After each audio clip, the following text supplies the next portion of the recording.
Okay, everyone. Today, we're going to rebuild the world's largest aircraft, the Antonov AN-225 Mriya. It is one of the largest cargo planes in the world. It was destroyed during the Battle of Hostomel Airport. Yeah. Our goal is to see the world's largest aircraft fly again in the skies. Shark the Viander 2002. We are going to have get parts from the destroyed aircraft, and we have to use the Antonov technology they built back in the day. Okay, Adam. We have to get Antonov technicians and engineers to do this. We will work together to rebuild the world's largest aircraft back to its original condition.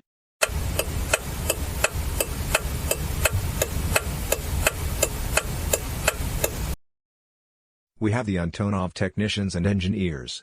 They're all here to help us rebuild the world's largest aircraft to make it fly in the skies again.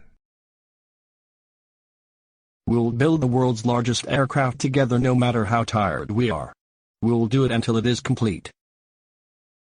I agree with Cesar.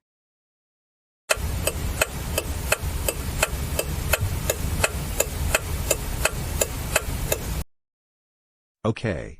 We're out here and we see the destroyed Antonov AN-225 Mriya. We'll do this together.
It took 4 years to complete the world's largest aircraft.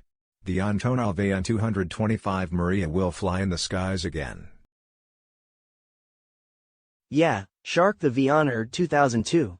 We all did this together. The Antonov AN-225 Mriya will not be destroyed again. It will fly again in the skies. Oh yay. By the way, Shark the Viander 2002. We read that Emirates, British Airways, Qantas, Singapore Airlines, Lufthansa, Korean Air, Asiana Airlines, and Qatar Airways will all keep their Airbus A380s in service forever.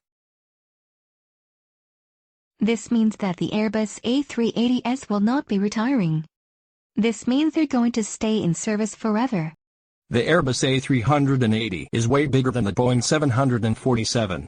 It has a lower deck and the upper deck. The aircraft is like a hotel room.